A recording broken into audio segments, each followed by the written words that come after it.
The constant hum of the air filters was the only sound in the small medical room as Dr. Hana Kim worked. Her hands moved with care over the miner's burned arm. 3 years on this dusty rock called New Busan, and burn wounds were still the most common injury she treated.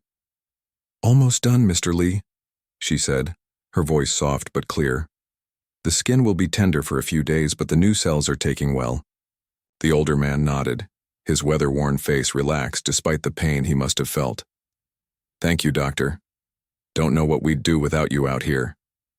Hana offered a small smile but said nothing. What could she say?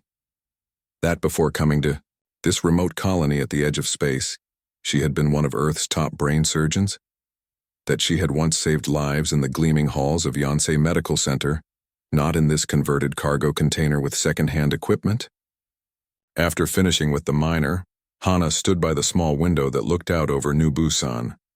The colony was little more than a collection of prefab buildings and converted ships, all coated in the same reddish dust from the planet's surface.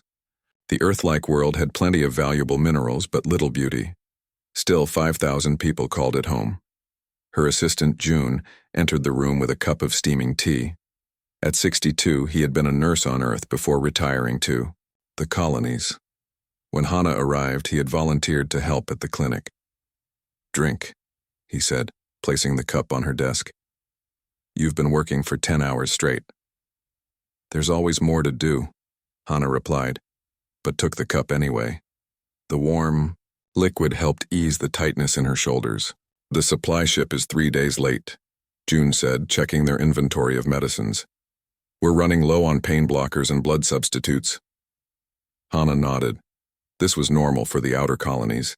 They were always at the bottom of the supply chain's priority list. "We'll manage," she said, though she wasn't sure how. The miners pushed themselves too hard and accidents happened too often. Without proper supplies, she could only do so much. The clinic's old comm system crackled to life. "Medical station, this is colony control. We have an emergency. Transport ship making crash landing at the east pad. Multiple injuries expected. Please prepare." Hana was already moving before the message ended. "June, prep the trauma kits. All of them."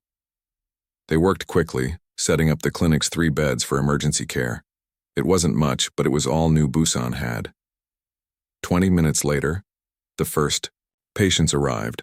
Most had cuts, bruises, and broken bones from the rough landing. Hana and June worked steadily, moving from one injury to the next. "Dr. Kim," called one of the colony security officers who was helping bring in the wounded. "We have one more. Ship's crew says he's important, some kind of military." 2 men carried in a stretcher. On it lay a man in a dark uniform with no markings. His face was pale, and blood trickled from his nose and ears. Hana scanned him quickly with her old medical reader. Head trauma, possible brain injury.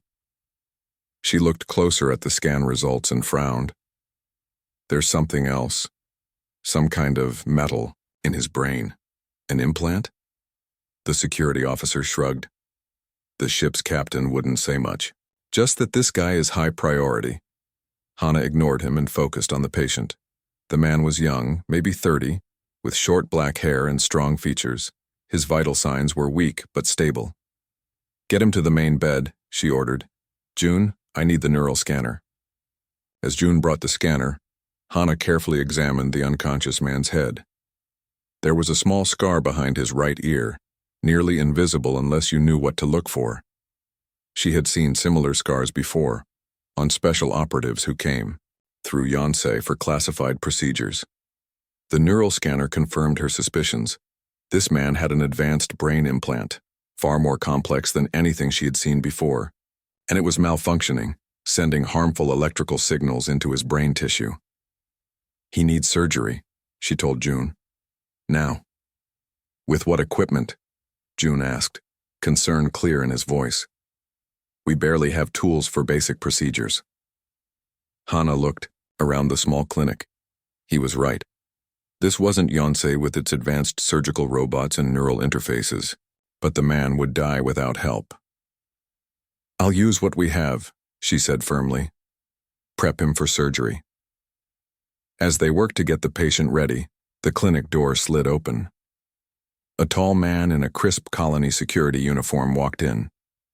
Commander Jin, the head of New Busan's small security force. "Dr. Kim," he said, his voice formal, "I need to speak with you about the military patient." Hana continued her preparations. "He needs immediate surgery." "That won't be necessary," Jin replied. "A special medical team is on the way. They will take custody of him." Something in Jin's tone made Hana pause. This man has severe brain trauma. Moving him could be fatal. "That's not your concern, doctor. The patient is part of a classified operation. My orders are to secure him until the proper authorities arrive." Hana stood straight, facing Jin directly. "My concern is saving lives, Commander. That's my job." Jin's expression hardened. "And security is mine. 2 of my officers will remain here. No one touches the patient until the special team arrives." He turned and left without waiting for her response. June moved close to Hana. "Something's not right," he whispered. "Jin never cares this much about protocol." Hana nodded slightly. She had the same feeling. Why would a simple transport ship be carrying a military officer with an advanced brain implant? And why was Jin so eager to keep her from treating him? As the day turned to evening, Hana kept checking on the unconscious patient. His condition was getting worse. The malfunctioning implant was causing swelling in his brain. Without surgery, he wouldn't survive the night. The 2 security officers watched her closely, following Jin's orders. "His vitals are dropping," she told them. "He needs treatment now." "Our orders are clear," the older officer replied, though he looked uncomfortable. "No one touches him." As night fell over the colony, Hana sent June home. "Get some rest," she told him. "I'll stay with the patients." Once alone with the security officers, she offered them coffee. "It's going to be a long night," she said. What she didn't mention was the mild sedative she had mixed into the drinks. 20 minutes later, both officers were asleep in their chairs. Hana moved quickly to the patient's bedside. She needed to act now if she wanted to save him. As she prepared her basic surgical tools, the man's eyes suddenly opened. His gaze was unfocused at first, then cleared as he looked at her. "Where?" he whispered. "New Busan Colony," Hana answered, surprised he was conscious. "I'm Dr. Hana Kim. You were injured when your ship made an emergency landing." The man tried to sit up but couldn't. "Listen carefully," he said, his voice barely audible. "My name is Taeho Park. Military intelligence. The implant contains critical information." He winced in pain. "They're coming. The Void Harbingers. You must extract the data before they reach me." His eyes closed again as he lost consciousness. Hana stood frozen for a moment. Void Harbingers? The mysterious non-human species blamed for the disappearance of several outer colonies? She looked at the sleeping security officers, then back at Taeho. His words echoed in her mind. Looking at her simple surgical tools, so basic compared to what she once had, Hana made her decision. "No vows, no guns," she whispered to herself. "Just my scalpel, my soul, and the will to save the unsavable." With steady hands, she began the procedure that would change everything. The surgery took 3 hours. Sweat dripped from Hana's forehead as she carefully worked around the complex implant in Taeho's brain. The clinic was quiet except for the soft beep of the medical monitor and her own steady breathing. This was nothing like the advanced operating rooms of Yonsei. Here she had only basic tools and her own skilled hands. No surgical robots, no team of specialists. Just Hana and an unconscious patient who held secrets that others wanted badly. "There," she whispered as she located the damaged section of the implant. A small part had overheated, causing the surrounding brain tissue to swell. With delicate movements, she repaired the damage and reduced the swelling, but Taeho's warning echoed in her mind. "Extract the data." The implant wasn't just a neural enhancer. It was a storage device. Using a small data chip she kept for medical records, Hana connected it to a port on the implant that would normally link to diagnostic equipment. A soft blue light blinked as data transferred to the chip. Just as she finished closing the surgical site, she heard footsteps outside the clinic. A quick glance at the security officers confirmed they were still asleep, but they wouldn't be for long. Hana quickly hid the data chip in a small pocket sewn inside her medical coat. She cleaned up the surgical tools and removed her gloves just as the clinic door slid open. Commander Jin walked in, followed by 3 people in plain black uniforms. They carried themselves like soldiers, though they wore no official insignia. "What have you done?" Jin demanded, seeing the fresh surgical scar on Taeho's head. "My job," Hana replied calmly. "The patient was dying. I stabilized him." The woman leading the black uniformed group stepped forward. "Did you remove anything from the implant?" she asked sharply. "I'm a doctor, not a tech specialist," Hana said. "I reduced the swelling and fixed the damaged tissue. The implant is still in place." The woman studied Hana's face for a long moment, then turned to her team. "Prepare the patient for transport. We leave in 30 minutes. "He shouldn't be moved," Hana protested. "The surgery was just—" "That will be all, doctor," the woman cut her off. "Commander Jin, please escort Dr. Kim out. She is relieved of duty." Hana felt Jin's hand grip her arm. "Let's go," he said quietly. Outside, the night air of New Busan was cool. The colony's lights cast long shadows between the buildings. "What's happening, Jin?" Hana asked as they walked away from the clinic. "Who are those people?" Jin's face remained expressionless. "Special Concordat security. That's all I know." The Interstellar Concordat was the government that united all human colonies. But Hana had never seen security officers like these before. And Taeho? Who is he really? Jin stopped walking and looked around to make sure they were alone. "Listen carefully, Hana. That man is involved in something big, something dangerous. The less you know, the better." He looked troubled. "These people, they don't care about rules or rights. If they think you know something, they'll do whatever it takes to get it from you." Hana felt the weight of the data chip in her pocket. "What should I do?" "Go home. Pack only what you need. Use your medical pass to take a transport off-planet. Get as far from New Busan as you can." Before she could respond, Jin's comm unit beeped. He checked it, and his expression darkened. "They're searching your quarters now." He released her arm. "I never saw you after leaving the clinic.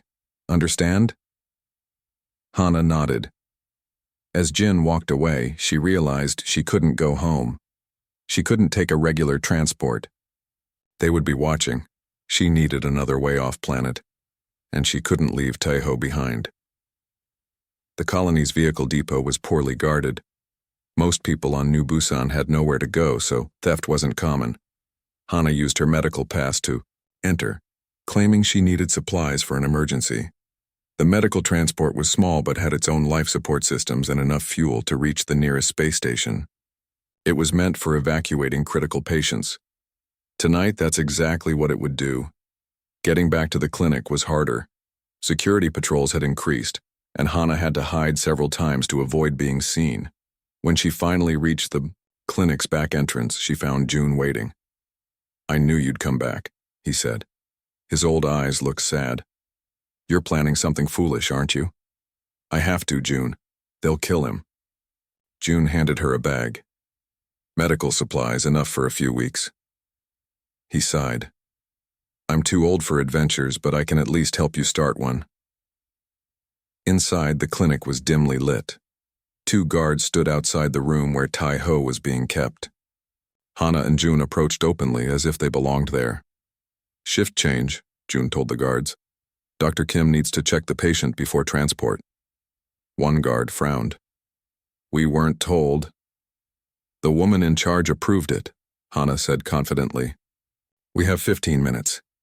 The guards exchanged looks, then stepped aside. Inside, Taeho lay on a stretcher ready for transport. His vital signs were stable, but he remained unconscious. Working quickly, Hana adjusted his medication while June stood watch at the door. She needed Taeho awake enough to move, but not so awake that he would make noise. When the guards weren't looking, June triggered the clinic's fire alarm. As the guards rushed to investigate, Hana and June moved Taiho's stretcher toward the back exit. "This is where we part ways," June said as they reached the door. "Get him to safety, Hana." "Come with us," she urged. June shook his head. "Someone needs to slow them down." He pressed a small device into her hand. "Colony map. There's an old mining tunnel that leads to the vehicle depot. It's marked." Hana hugged him briefly, then pushed Taiho's stretcher into the night. The tunnel was narrow and dark, forcing Hana to leave the stretcher behind and carry Taiho over her shoulder. Years of working in the colony's high gravity had made her stronger than she looked. By the time they reached the vehicle depot, alarms were sounding throughout the colony. Hana loaded Taiho into the medical transport and started the launch sequence. Her medical clearance gave her basic pilot access, enough to get the small ship airborne. As the transport lifted off, colony security vehicles converged on the depot, but they were too late.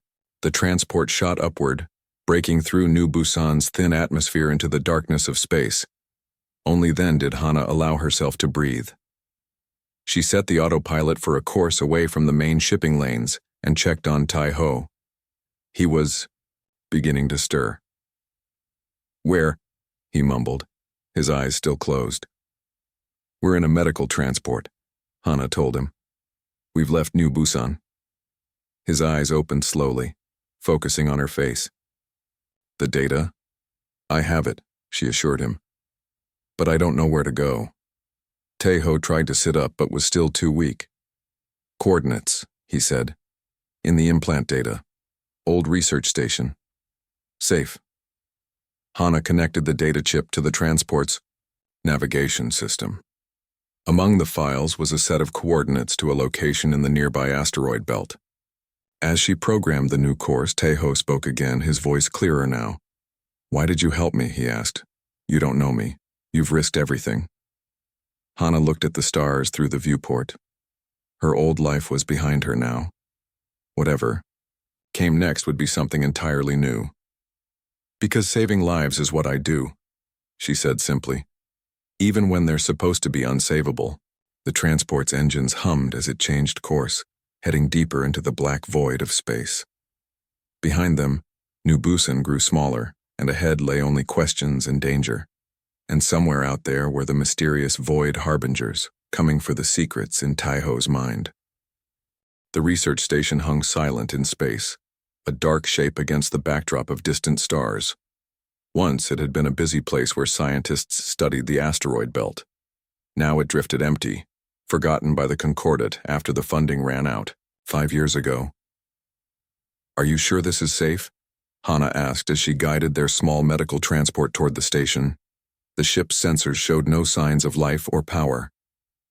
Taiho, sitting beside her in the co-pilot seat, nodded weakly. "It's not in any active database. No one checks it anymore." His recovery was slow but steady.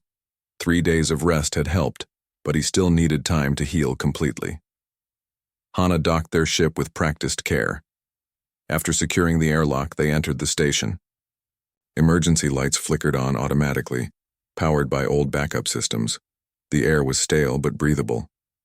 "We should be safe here for a few days," Taiho said, "long enough to plan our next move." Hana looked around at the dusty control room. "And what exactly is our next move? I still don't understand what's happening." Taiho sighed and sat down heavily in an old chair. "It's complicated. I worked for a secret division of military intelligence. We were investigating corruption within the Concordat." "The government?" Hana was surprised. "What kind of corruption?" "The worst kind. High-level officials working with entities that threaten human space." "The Void Harbingers," Hana said, remembering his earlier words. Taiho nodded. "We found evidence of secret meetings, unusual resource transfers, even colonies that were deliberately left unprotected." He tapped the side of his head where the implant was. "Everything is in here. Names, dates, locations." "And the data I copied?" A backup, insurance. His eyes met hers. They tried to kill me, you know. The ship crash wasn't an accident. Before Hana could respond, a warning light flashed on a nearby console. Someone was approaching the station. Tae-ho moved quickly to the console, checking the old sensors. Small ship, unmarked. Could be Concordat agents. How did they find us? Hana asked, her heart racing. I don't know. Maybe they tracked the medical transport. He looked grim. We need to hide. They moved deeper into the station, into the research labs where shadows were deeper and hiding places more plentiful. The sound of the airlock cycling told them the visitor had docked. Minutes passed in tense silence as they listened to footsteps moving through the station. Then a voice called out, I know you're here. I'm not with them. I need help. It was a woman's voice, young and frightened. Hana and Tae-ho exchanged looks. Stay here, Tae-ho whispered, drawing a small pistol Hana hadn't realized he had. Wait, Hana said, grabbing his arm. You're still weak, and if she needed help... Making a quick decision, Hana stepped out of hiding. I'm a doctor, she called. Are you hurt? A young woman appeared in the doorway. She wore a dirty technician's uniform and had short, messy hair. Her right arm was wrapped in a makeshift bandage, stained with blood. Thank goodness, the woman said, relief clear on her face. I've been shot. The wound is infected. Tae-ho emerged from hiding, his pistol still ready. Who are you? How did you find this place? My name is Do-yeon, the woman replied. I worked in the Concordat's Weapons Research Division until 3 days ago when I found out what they're really building. She looked at Tae-ho's gun without fear. I ran. Security forces shot me as I was stealing a ship. I came here because it's not on any official maps. I thought I'd be safe. Hana moved forward to examine Do-yeon's wound. This is bad, she said, carefully removing the dirty bandage. The infection is spreading. Fix me up and I'll be on my way, Do-yeon said, wincing in pain. I won't cause you any trouble. Tae-ho remained suspicious. What were they building that made you run? Do-yeon's eyes darkened. Neural control technology. Weapons that can override a person's will. She nodded toward Tae-ho's head where the surgery scar was still visible.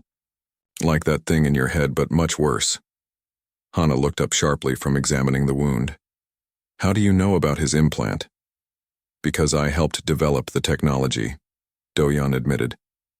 But this is different. The new system doesn't just enhance or store data. It can control people against their will, entire populations. Using supplies from the medical transport, Hana treated Do-yeon's wound. The bullet had gone clean through, but the infection was serious. Without proper antibiotics, Do-yeon's condition would worsen quickly. I can slow the infection, Hana told her. But you need better medicine than what I have here. Do-yeon nodded weakly, sweat beading on her forehead. There's a place, off the official maps. Traders, smugglers, people who live outside Concordat. Control. They call it the ghost market. I've heard rumors, Tae-ho said. Never thought it was real. It's real, Do-yeon insisted. And they have advanced medical supplies, things you can't get through official channels. She looked at Hana with feverish eyes. Take me there, and I'll help you understand the data from his implant. That's what you're running with, isn't it? Evidence? Tae-ho and Hana exchanged glances. How do we find this ghost market? Hana asked finally. Do-yeon gave them coordinates for a location deep in the asteroid belt, where a neutron star's radiation kept most ships away. As Hana prepared to move her to the medical transport, alarms suddenly blared throughout the station. Proximity alert, Tae-ho said, checking the sensors. Large ship approaching, military class. They found us, Do-yeon said, trying to stand. We need to go now. They barely made it to their ship in time. As they undocked from the station, a Concordat cruiser appeared, its weapon systems powering up. They're going to fire, Tae-ho warned. Hana pushed the small transport's engines to their limit. The ship shuddered as it accelerated away from the station. Behind them, the cruiser opened fire. Most shots missed, but one grazed their hull, sending warning lights flashing across the control panel. "We're losing air," Hana said, checking the damage report. "And the engine is overheating." "Head for the asteroids," Do-yeon suggested, leaning against the doorway for support despite her injury. "The cruiser is too big to follow us in there." Using skills learned from years of treating asteroid miners, Hana navigated the dangerous field of space rocks. The cruiser fired a few more times before falling behind, unable to safely pursue them into the dense cluster. But their victory was short-lived. The transport's engine was failing, and the hull breach was getting worse. They needed repairs and supplies, or they wouldn't survive long enough to reach the ghost market. "There," Do-yeon pointed to a medium-sized asteroid ahead. "That's a mining outpost. Abandoned now, but there might be supplies left." Hana landed, the damaged transport on the asteroid's surface. The gravity was low, making movement strange and floaty as they explored the abandoned outpost. They found air sealant for the hull and some basic supplies, but nothing to fix the engine. "We can make it to the ghost market if we go slow and conserve power," Taeho said after examining the engine. "But it will take 3 days instead of 1. "My arm won't last 3 days without proper treatment," Do-yeon said grimly. The infection was already spreading up toward her shoulder. Hana faced a difficult choice: go slow and safe but risk losing Do-yeon to the infection, or push the damaged engine and risk all their lives if it failed completely. "We go fast," she decided. "I didn't come this far to lose a patient now." For 2 days, they pushed through space, the engine's warning light constantly blinking. Do-yeon's condition worsened despite Hana's care. Fever set in, making her drift in and out of consciousness. Finally, they arrived at the coordinates. At first, it seemed there was nothing there, just empty space near the neutron star's dangerous radiation field. Then a signal reached their ship, a string of code that Taeho recognized. "It's an authentication request," he explained. "The ghost market is checking if we're safe to approach." Do-yeon, briefly lucid, gave them the correct response code. Moments later, the empty space ahead seemed to shimmer, revealing what had been hidden by advanced cloaking technology. The ghost market was unlike anything Hana had ever seen. It wasn't a station or a ship, but a collection of both. Hundreds of modules, old cargo containers, and ship sections connected in a sprawling, chaotic pattern. Lights glowed from windows and doors. Small ships moved between sections like insects around a hive. A docking bay opened for them, and a tractor beam guided their damaged transport inside. As they stepped out, they were met by a group of people in mismatched clothes. Some had visible cybernetic enhancements, others carried unusual weapons. All looked at the newcomers with suspicious eyes. One man stepped forward. He was tall and thin with a cybernetic eye that glowed faintly blue. "Welcome to the ghost market," he said. "I'm Subin, information broker and sometimes doctor." His glowing eye focused on Do-yeon. "She needs medical attention quickly." "I can pay," Hana said, though she had nothing of value. Subin smiled slightly.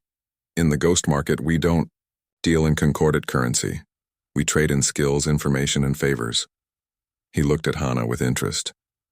"And a real doctor's skills are very valuable here. Help her," Hana said, nodding toward Do-yeon, "and I'll pay whatever price you ask." Subin's smile widened. 3 surgeries. That's my price. 3 surgeries for people who can't go to concordate hospitals." "Done," Hana agreed without hesitation. The ghost market's medical section looked nothing like the clean, ordered hospitals Hana knew. Tools and equipment from different worlds and eras were mixed together. Some were advanced beyond anything she had seen, while others were simple and old. Subin worked quickly, using advanced medication to fight the infection in Do-yeon's arm. Hana assisted, learning the unfamiliar equipment as they worked. "You have skilled hands," Subin commented as they finished. "Where did you train?" "Yonsei, Medical Center on Earth," Hana replied. Subin's cybernetic eye glowed brighter. "A top surgeon from Earth hiding in the outer colonies? Interesting." He looked at Taeho, who waited nearby. "And a military intelligence officer with a neural implant. Very interesting indeed." Do-yeon was sleeping now, her fever breaking as the medicine worked. She would recover. About our deal, Subin said. 3 surgeries. Hana nodded. I'll hold up my end. Who are your patients? The first one is simple, a former Concordat agent with a tracking implant that needs removal. Subin led her to a small room where a nervous-looking man waited. Standard procedure for those seeking. New lives here. The operation was quick. Hana found and removed the small tracking device buried in the man's shoulder. It was nothing compared to the complex surgeries she had performed at Yonsei. The second patient was more challenging. A woman who had ventured too close to the neutron star while scavenging old ship parts. Her body was damaged by radiation, her cells breaking down. I can slow the process, Hana told Subin after examining the woman. But I can't cure her. The damage is too extensive. Subin nodded. Do what you can. Every extra day is valuable. Hana worked through the night, using techniques she had developed for treating miners exposed to harmful elements. By morning, the woman's condition had stabilized. She would have months rather than days. While Hana rested, Taeho and Do-yeon, now recovered enough to walk, explored parts of the ghost market. They returned with food and news. There are all kinds of people. Here, Do-yeon told Hana as they ate. Former Concordat officials, scientists whose research was shut down, refugees from the outer colonies.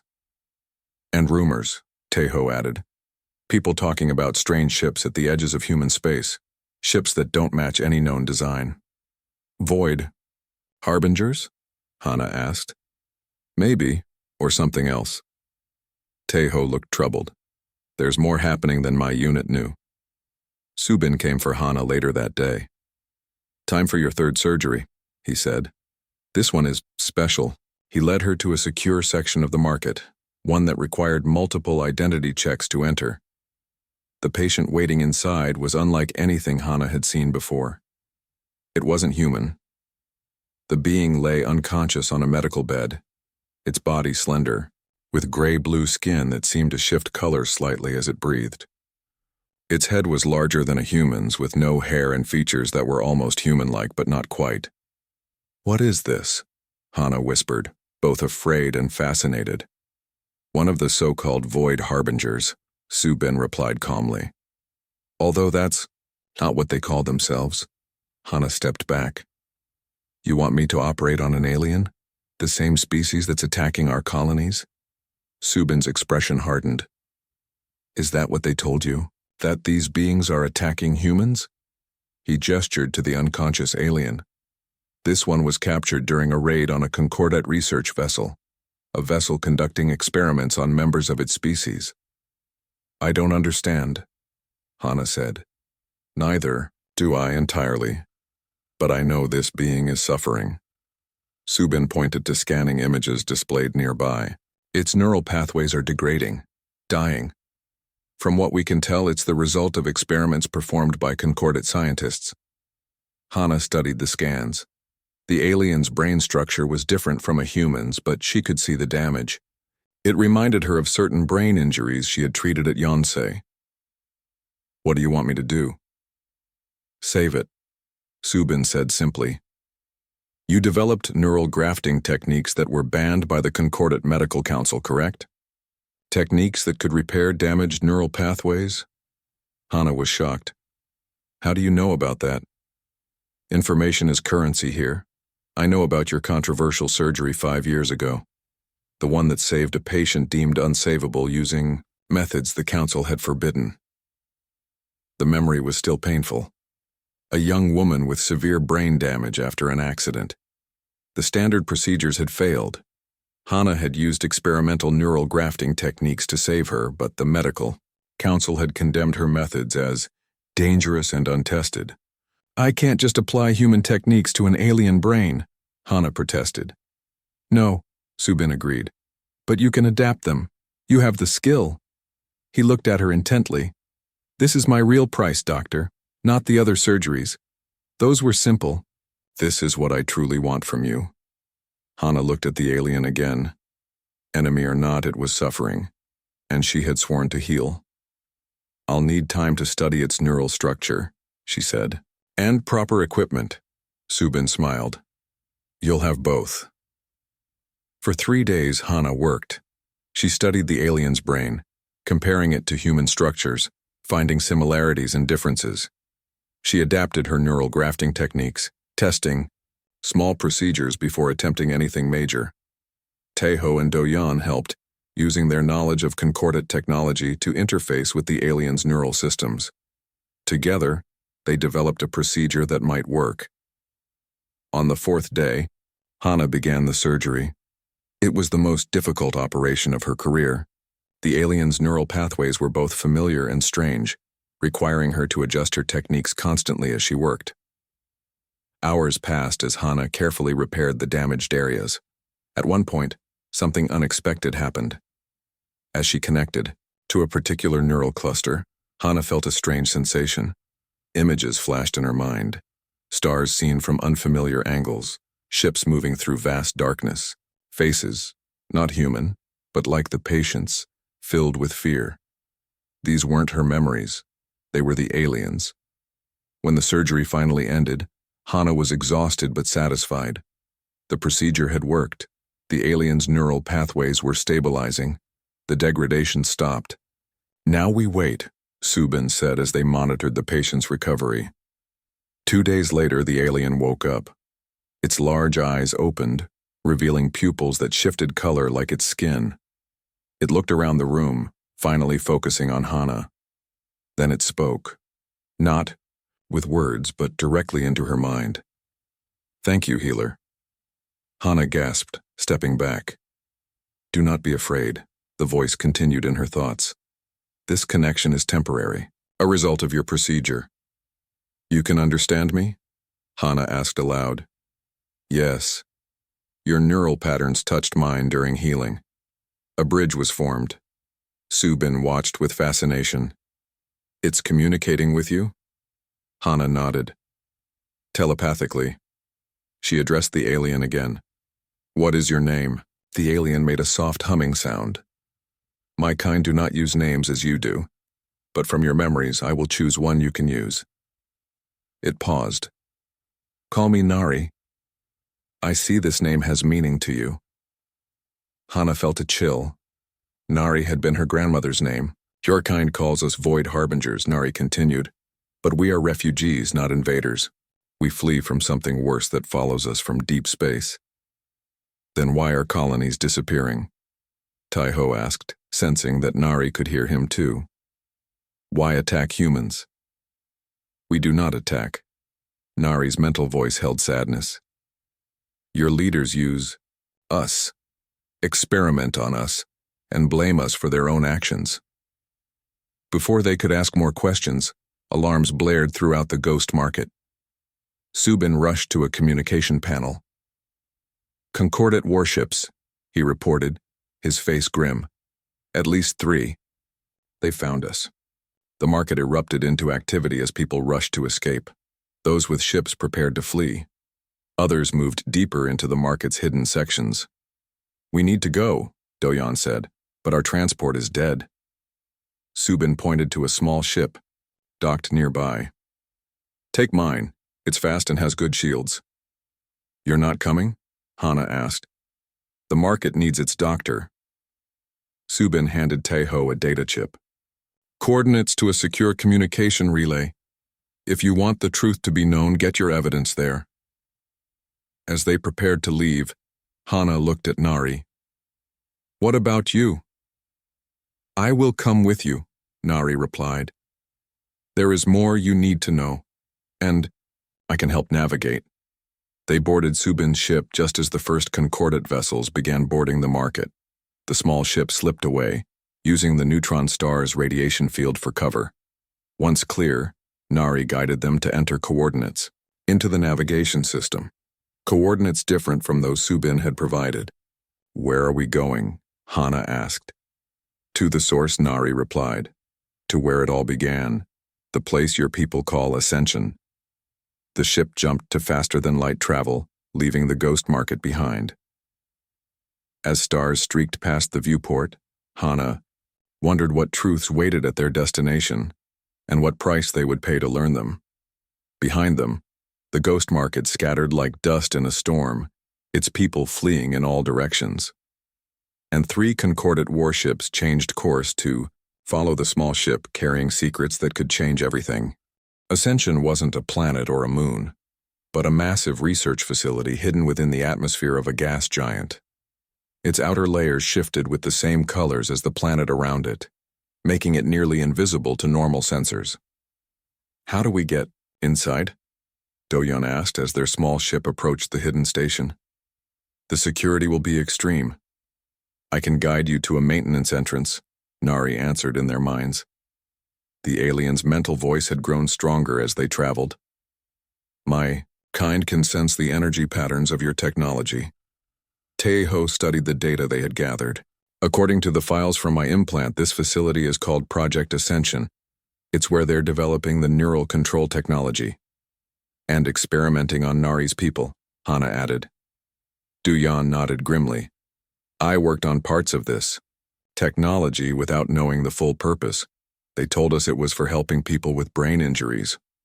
Following Nari's directions, they approached a small docking port on the facility's underside. It was meant for maintenance drones, barely large enough for their ship. "The concordant ships are still following us," Taeho warned, checking the sensors. "About 30 minutes behind." "We must hurry," Nari said. "Once inside, I can sense if more of my kind are there." They docked successfully, the small ship latching onto the maintenance port with a soft thud.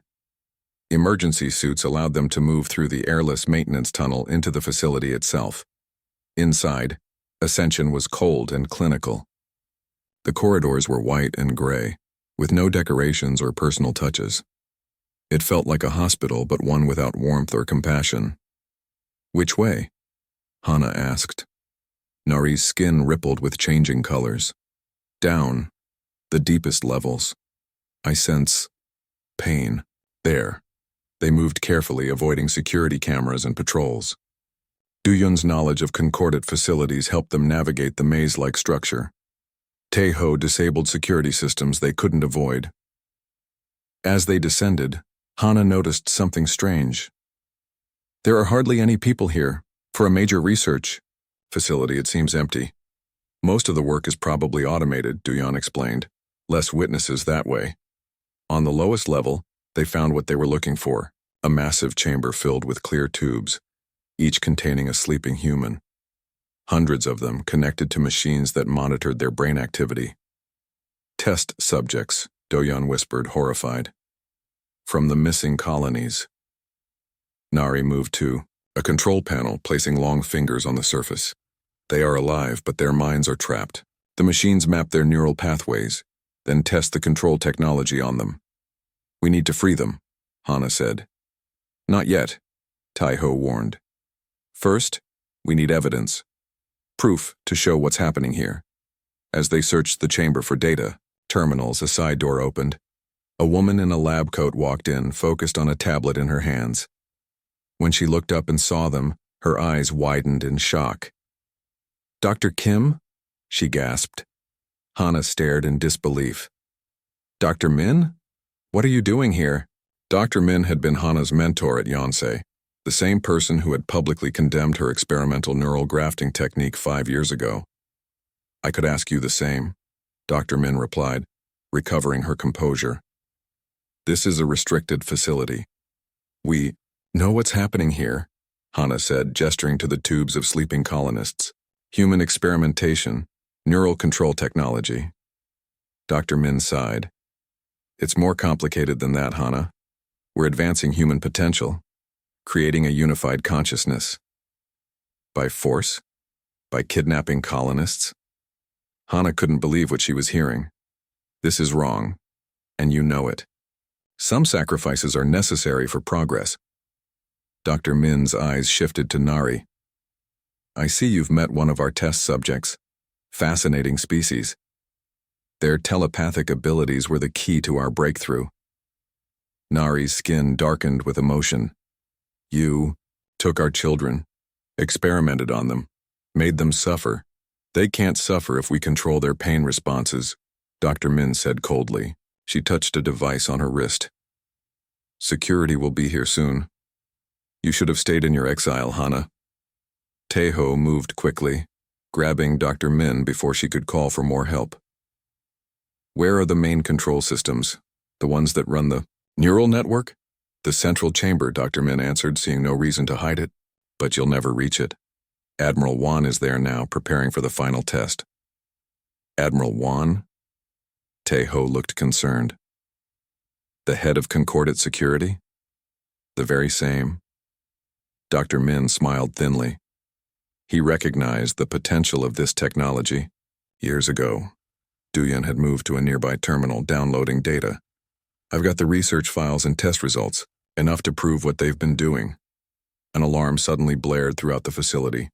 Intruder alert. Security breach on level 5. All personnel to secure positions. The Concordate ships must have docked, Taeho said. We're out of time. They bound Dr. Min and locked her in a supply closet. Hana looked once more at the colonists in the tubes. We'll come back for them, she promised. Guided by the facility maps Doyan had downloaded, they made their way toward the central chamber. Security forces searched the corridors, forcing them to take longer routes through maintenance tunnels and air ducts. We're almost there, Doyan whispered as they approached the central chamber. The chamber itself was massive, a spherical room with a raised platform in the center. On the platform stood a tall, distinguished man in a Concordate admiral's uniform, Admiral Wan. Around him, technicians worked at control stations, preparing equipment for some kind of test. At the center of the platform was a chair surrounded by neural interface devices, similar to the implant in Taeho's head but much larger and more complex. That's it, Doyan whispered. The neural control system. With that, they could override the free will of anyone with a neural implant, and almost everyone in the Concordate has some form of implant now. Communication chips, medical monitors, entertainment systems. They watched from a hidden observation deck as Admiral Wan addressed the technicians. Today we secure humanity's future, he said. No more disorder, no more conflict. One mind, one purpose. The Ascension Protocol will ensure peace and unity throughout human space. We need to stop this, Hana said, but how? We're outnumbered and outgunned. Nari's skin rippled with changing patterns. I can help. My kind can disrupt their technology, but I will need to connect directly to their system. That's too dangerous, Hana protested. Their system could damage your neural pathways again. All my work to heal you would be undone. Some prices must be paid, healer, Nari replied, to save both our peoples. Before they could argue further, the chamber doors opened. Security forces dragged in a prisoner. Taeho gasped as he recognized the man. That's my unit commander, he whispered. I thought he was dead. The commander was forced into the chair at the center of the platform. Admiral Wan approached him with a cold smile. The final test, Wan said. Using one of our own intelligence, officers against his will. If this works, we'll begin mass implementation immediately. As the technicians prepared to activate the system, Taeho made a decision. I'm going down there. Create a distraction. It's the only way to stop this. That's suicide, Hana argued. Maybe. Taeho looked at the data chip containing all the evidence they had gathered. But someone needs to get this information out. You three need to reach a communication relay and broadcast it to all colonies. Before Hana could stop him, Taeho slipped away, moving toward the chamber floor. Moments later, alarms blared as Taeho created his distraction, setting off a small explosion in one of the power relays. Security forces rushed toward the source, leaving Admiral Wan with only a few guards. Now's our chance, Doyan said. We need to go. Not without Taeho, Hana insisted. But as they watched, Taeho was surrounded and captured. The guards brought him before Admiral Wan. Agent Park, Wan said, recognizing him. I should have known you'd be involved. Your entire unit was troublesome. Taeho struggled against his captors. People will know the truth. No one will know anything I don't want them to know, Wan replied calmly. Once the Ascension Protocol is active, every mind in human space will be part of our unified consciousness. Under my guidance, of course. With no other choice, Hana, Doyun, and Nari retreated. Using access tunnels, they made their way back to their ship. Security forces were everywhere now, searching for the rest of the intruders. "We need to reach the communication relay at New Seoul," Doyun said as they prepared for launch. "It's powerful enough to broadcast to all colonies at once." As their ship detached from Ascension, Hana looked back at the hidden facility with a heavy heart. They had found the truth, but at the cost of leaving Taiho behind. The journey to New Seoul took 2 days. Concordant ships pursued them part of the way, but Nari's knowledge of space currents helped them find paths their pursuers couldn't follow. New Seoul's communication relay was one of the largest in human space, a massive station, orbiting a blue-white star. As they approached, they were challenged by station security. "We have evidence of crimes against humanity," Hana transmitted. "We need to broadcast it immediately." To their surprise, the security officer responded, "Dock at Bay 12. Someone is waiting for you." The someone turned out to be Subin, his cybernetic eye glowing brightly as he greeted them at the airlock. "How did you escape the ghost market?" Doyun asked.